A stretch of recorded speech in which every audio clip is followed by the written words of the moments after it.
If you were given the choice between taking $3 million in cash this very moment and a single penny that doubles in value every 31 days, which one would you choose? On the surface, the choice is quite easy. After all, we're comparing $3 million over a single penny, but things get a little more complex when you dig deeper. Imagine you do take the $3 million and a friend of yours takes the penny. After 5 days, you have your $3 million and your friend has only 16 cents. And you probably feel quite good about your choice. By day 10, your friend would have $5.12. By day 20, your friend would have about $5,000, which seems nothing compared to your $3 million. But then the magic of the compound effect kicks in, and by day 31, you will still have your $3 million, but your friend will have more than $10 million. 31 days later, consistency rewarded your friend with more than 3 times more money than you. This is a clear example of how the compound effect works. If you make small good choices, it will help you develop good habits, and if you're consistent, you'll see massive results in the long run. And on the other hand, a bunch of bad choices can lead to bad habits that result in significant problems. But if things are so simple, how come everyone is not taking advantage of it and living fabulous lives full of health and happiness? Let's see. These are some of the most common hurdles. Hurdle number 1, you haven't yet reaped the rewards of the compound effect. The compound effect means reaping big rewards from a series of small, good choices. The results can be impressive, but they don't come immediately. The change, the improvement, at first it feels imperceptible, so many people give up before they get to see that big payoff. Hurdle number 2, hard work over time is required. We're not used to putting in the hard work. And many times when we experience a moment of success, we usually stop working and slack off instead. Real success requires a lot of work with a lot of consistency. Hurdle number 3, there are no quick fixes.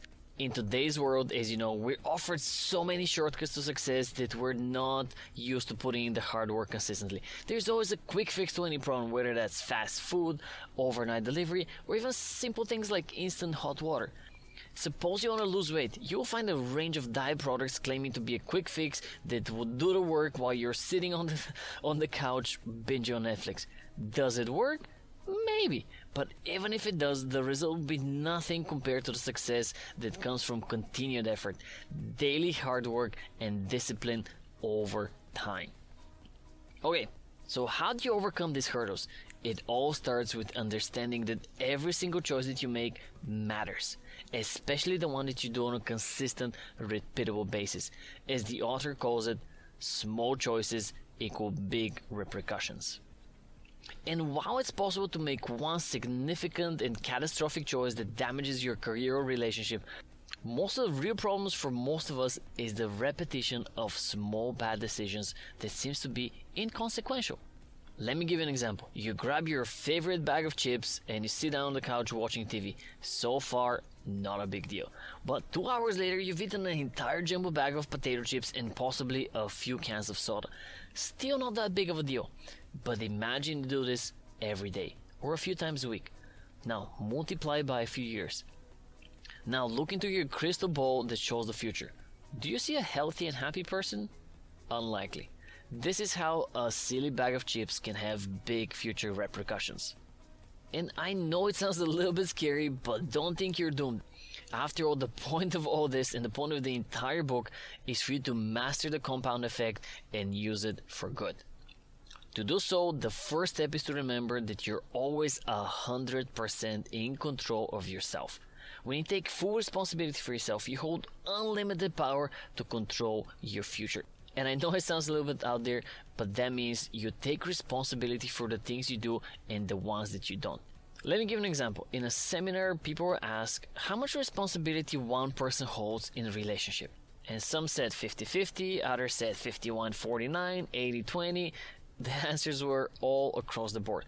But the instructor wrote down 100 and 0 on the board and explained that in order for a relationship to work, you have to be willing to give 100% without expecting anything in return.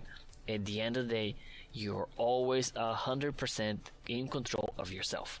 Okay, so now that you're in full control of yourself and you're responsible for your choices, how do you make the right choices? This is the multi-million-dollar question, and we have the answer. Well, sort of. There isn't one correct answer to help you make right choices, but here's the tool that will help you do that much better. It is called tracking your behavior. Here's how it works.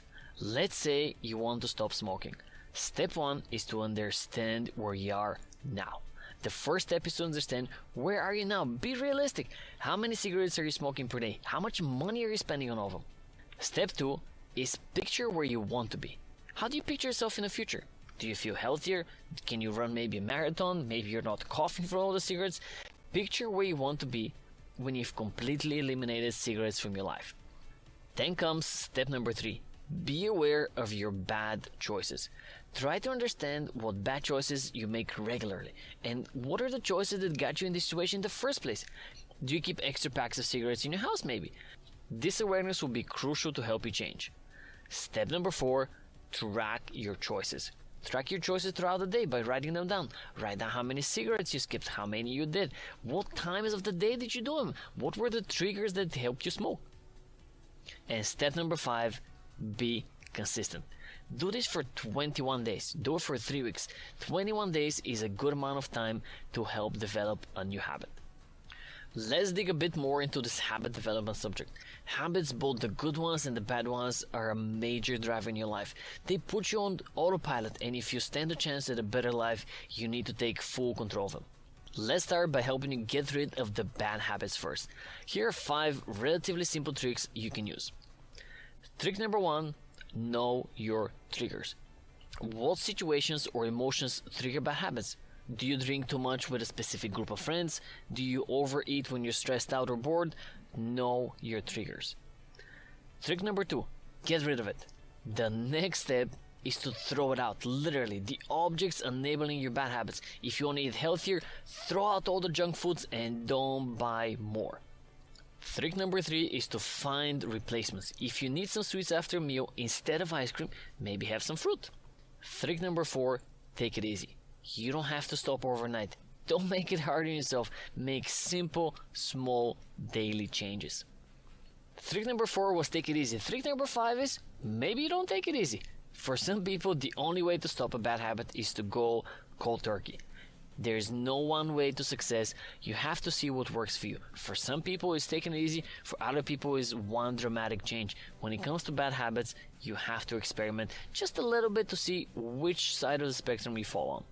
After you've hopefully kicked a few bad habits to the curb, let's get to the fun part, creating new good habits.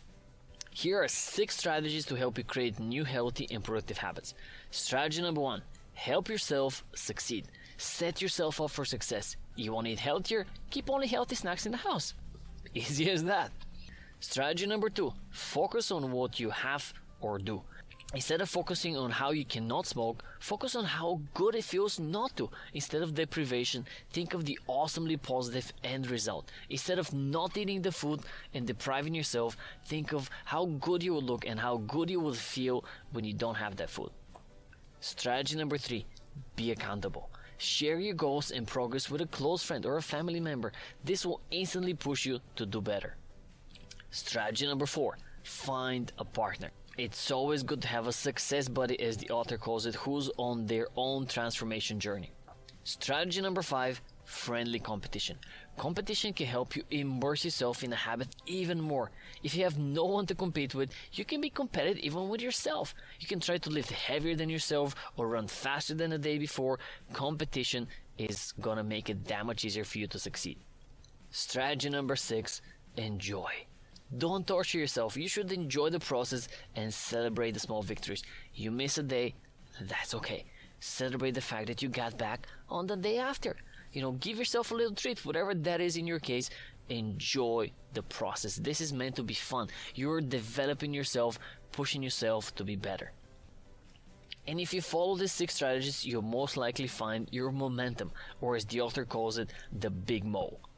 Once it kicks in, your ability to achieve success compounds super quickly. Think of a snowboarder descending down a slope. The beginning is the slowest part, but as the speed picks up, they go extremely fast. That's their momentum. And once it kicks in, it's easy to keep moving and keep going and keep going. The secret to achieving your momentum is having a routine. You should create good habits and make them a routine. The harder the goal, the stricter the routine should be. And even though I understand how predictable your days can be, your decision how your day begins or how it ends is yours. Whether it's a 20-minute run in the morning or a 10-minute of meditation in the end, set clear goals to yourself and create your own healthy routine. To make all of this work for you even better, you need to also understand what influences you and your behavior. While we are all responsible for the choices we make, it's important to understand that those choices are influenced by outside factors as well. And even though we're usually unaware of the subtle influences of these external factors in our decisions, understanding them helps us using them in our favor. These are the three main types of influence: what's going in, the input, what you associate with, and your surroundings. Let's start with number one. Control your mind's input. Controlling what our brains consume has a direct impact on your productivity. For example, reading the tabloid won't help your brain function in its peak, but reading something educational or inspirational will nourish your brain. And even though it's hard to police everything our brains consume, you must remember that you're the gatekeeper of your mind, and you must be vigilant about protecting it from the worrisome and destructive input. Number two is watch your associations. The people with whom you spend the most time with will have a critical impact on your life. As Jim Rohn once said, we are the average of the 5 people we associate with the most. So be smart about who you surround yourself with, as they will have a massive impact on you, both on the positive and the negative side. And number 3, control your environment. Sometimes your goals can outgrow your surroundings, and sometimes you need to change your environment to see your dreams be fulfilled. Just like an oak tree requires ample space to soar to its potential, you need the right environment to reach your full potential. So eliminate the clutter, both physically and mentally. Hardy calls it the psychic clutter. These are the incomplete tasks and commitments that don't allow you to move forward and keep you stuck in the past. At the end of the day, you have to remember that the compound effect is always working in the background, whether you notice it or not. If you make good choices daily and develop good habits, you'll see massive results in the long run. On the other hand, a bunch of bad choices can lead to bad habits and result in significant problems down the road. So let's flip the script. Instead of creating outcomes that take from us, let's develop outcomes that pay us back. Make the choices today that will pay back tomorrow. And remember to enjoy the process. To enjoy the moments when your willpower is stronger than your weakness. The moments where you find your momentum, and the moment when you're the person you pictured in the beginning of this whole process. And as Dwayne Johnson said, success isn't always about greatness. It's about consistency. Consistent hard work leads to success. Greatness will come. Now let's see how you can put the compound effect to work for you.